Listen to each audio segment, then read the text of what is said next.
Hey YouTube, this is Itachi13, aka 13 Dragon Blade, coming at you with a Hieratic Deck profile. It is the same one from before, changes my build around a little bit, and I figured that this would be the second deck I would do for the new year. So we're going to discuss Heretics for January 2013. First off, we've got the main, the other one just kind of flipped out there. The main Cyber Dragon card, 3 Tethenuit, because it's a Cyber Dragon. Comes out when your opponent has a monster, you have none, and then when it's tributed, it gives you a normal monster. So it is just very nice to have. It's 21 beater. Can't attack the turn that is special that way, but who cares? You're gonna eventually tribute it for this guy, Sue. Sue's really good. He just basically, he's the MST in monster forms, 22 beater, and of course when he is tributed in any way, shape, or form, then you can get a dragon type normal monster. And then finally we have these, which are very staple-ish for every Heretic user. He could be normal summon when he makes his attack 1,000, but that doesn't really matter because you're going to end up tributing him off anyway. And his other effect is really good. When you have a normal monster on the field, Dragon-type normal monster, you target that normal monster, and then all other Heretics on the field gain that same level, so you can overlay for anything that you really want at that point. And then we have one of each of these. We have a Medset, and we have one of Gabib. I'm sorry, I think I forgot to mention this S. So 3 Sues, 3 S, 3 F, and 3 Tethenuits. Then we have 1 Gabib and 1 Nemset. Nemset is the monster popper of the Heretics. When it's tributed, you also get a Dragon type normal monster, so it's an okay card. You can use it for making rank 5 sometimes, but I just use it with the Heretic trap cards. Same reason behind him, because when he kills something by battle, he gets a Dragon type normal monster. Then I usually remove him for Red Eyes or tribute him, bring out another Heretic, and then just go from there. But they both can last on the field on their own for quite a long time. And that's the Heretic portion of the deck. Now we come into the important cards. You need to have 1 Red Eyes because, well, I mean, who doesn't love to have Red Eyes? And I'm sure by this point you would realize that this is the deck that made Red Eyes go to 1. So, have that. Then we have the 3 normies. We have 2 level 6s, which would be Lesser Dragon number 2 and Watt-tailed Dragon. Only reason I would say run both of these is because this came out in the structure deck, and you don't want to get your double Watt-tailed chain disappearance, because that would really suck, and you would have nothing to stop the engine. And then the 1 Dragon Ball, because I do run the rank 8, because you have to run at least one of the Dragon Balls if you run the rank 8. And then lastly, the other tech cards. We have Gores, Tragodia. Gores is just hand traps. They're hand traps. Tragodia is very useful in this deck. I would even suggest 2 if you don't have the Gores, or if you just prefer double Tragodia and the Gores. I like Gores though because he can be aggressive. So then we have Grand Mole, because Grand Mole's funny and it's just completely unexpected with this deck, and a Doom Caliber Knight to throw off my opponent and make him think I'm running Chaos.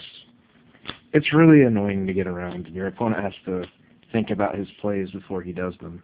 Anyways, that was the monster lineup. We now go into the spells. Because this card's broken, and because it's at 2, double Heretic Seal of Convocation searches you out any Heretic monster you want. That's why it's so broken, and it got hit to 2. Then we have Staple. We have Reborn, Dark Hole, Heavy Storm. As Hitler said in one of the videos, that if you watch what Hitler thinks of BS, he'll say why this card is good. I'm only going to state that because everybody was happy Heavy Storm came back. I was more happy about that because I freaking love that card. Monster Reborn for the win. Then we have a Pot of Avarice, because your frickin' graveyard is going to get filled in the midst of 5 seconds. They're like Dragoonities. They just fill up the graveyard entirely. And believe me, you'll need a Pot of Avarice. I'm telling you that right now. Double MST, because you have to get rid of that back row. And double Lance, because you're going to need to protect yourself. And they're, again, a battle tactic, because they decrease, meaning that they could be used during the damage step. One card trader. A lot of people are probably wondering why not run Reckless Greed. Well, I have other forms of draw power, which are right here. 3 one-day pieces. Freaking love this card. It has saved me a lot in this deck. I just draw, and both players take no damage. Sure, it slightly stops the OTK push, but it's not really hurting you in any way. Besides making you slightly slower, that's about it. Giving you a card replaces itself with amazing card. And this just to get a little more draw power into it. And they'll waste their MSTs on it, so that's why I keep it there. It's just nice hand correcting. Then we go into the trap lineup. We have 2 Deep Prisms because Deep Prism is just funny, and I like being able to manipulate and have some sort of way to get rid of outs to monsters. That's my out. My out to everything is these 2. Instead of running the Solemn Brigade, I just run those, because it's a Heretic deck. Why wouldn't you run that card?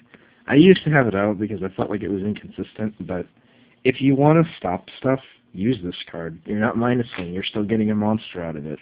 And if you do it right, then you'll probably have 2 normies to exceed with. A Mirror Force and a Torrential, because you need mass monster removal. I can't tell you enough that you're going to need that. And then 2 Fiendish Chains to round out monster hate, along with the deep prisons. I think that this should be enough for monster hate. I decided that this is where one of my decks for the Fiendish Chains were going to go. They used to be in my Ninja deck, but I prefer going Bottomless with that, because Bottomless to me is just a better card anyway. Now we go into the extra deck. We have a Karibo token that's oh so cute. It's used for Gores. It's the only reason it's really there. 2 Neo Galaxy Eyes Photon Dragon, Ultimate Rare, Ghost Rare. Basically, you just overlay these. You have Est on the field, you have a Dragon Ball and another Heretic monster, could be any of them, and you just use Est's effects, make them all 8s, and then overlay into this guy and just swing for games. The 45 beater, they're not going to get over that unless they honest you, which at that point would be kind of meaningless. 2 Heretic Dragon. Heretic Sun Dragon Overlord of Heliopolis. I always get his name mixed up. It's a 3k beater, you detach from it, and you contribute cards from either your hand or your side of the field, and you blow up that many cards. So this is basically what makes Heretic decks explode if they run this guy. And then we have, because you need to have it, and because I've stated in my first Heretic profile video, because this card is needed, I pulled 8 of them, but I already sold them all. Sorry, guys. Heretic Dragon King of a ton. Abuse it at 3 while you can, because I have a feeling that this thing is going to be either at 1 or 2 soon, because it's that good. It just gives you a dragon from the deck, makes it a 0/0. In this case, you would do this first turn, you'd get Red Eyes. Then you'd make another rank 6, and then basically you'd make him and Strike Bouncer first turn. Just to piss off your opponent. And they won't be able to do anything about it. So you just sit there and laugh at them, because that is why that card is so good. It just is there for. There's another reason why I need to get my hands on more of these. Please, guys, PM me if you have another one. I need 2 more Gaia Dragons. This deck needs this guy, because you can overlay the used Atom that you just used, and you make this guy, and you just have it swing in and pierce the hell out of your opponent. And now the important rank 6s. You have to run a Strike Bouncer. I'm even considering about getting 2 once he gets reprinted. I love this guy. He's always been there for me. Every time that I've needed to get over a monster like Xian, Stardust, anything that has a really good effect that I just can't get over, I'll have him punch it and problem solved. Then I can just make my opponent cry from there. Such an annoying card. It's a big B, 27 attack, has an amazing effect. Same thing with this guy. I used to run this in my Insectors, and you're probably thinking, why in the world would you? Well, I did used to sometimes go into rank 6s, and he was a viable choice. He is very good. He just steals their main monster. In this case, I took in BLS, I took in Stardust, I took in Karkari, that synchro that they have, Machina Fortress, which is really funny, because I can't freaking hate that card. Anyway. But yeah, he equips it to himself, he gains half of the attack, and then you detach from him and you send a face-up card on your side of the field, and a face-up card on your opponent's side of the field to the graveyard, which in this case, the deck doesn't really minus from that. And then if you don't have Strike Bouncer, I would recommend running him. I'm going to take him out when I get the second Bouncer. I like him, though. He's really good. He's a 28 beater. He's another light target for Honest that you can have. I sometimes switch to Caliber Knight and Honest back in and out of the deck, but this is a viable choice because he's a 28 beater. He stops high effect monsters from activating their effects, and it's just nice to have.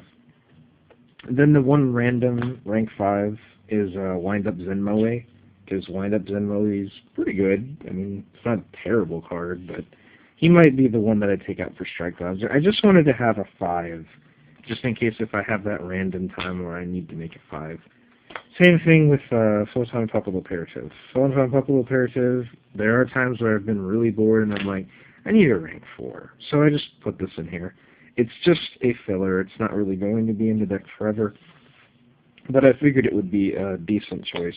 And I don't have another Utopia on me, so I figured I can do that instead. Anyways, let's take one last look at his cute little face. This is Itachi13, signing off.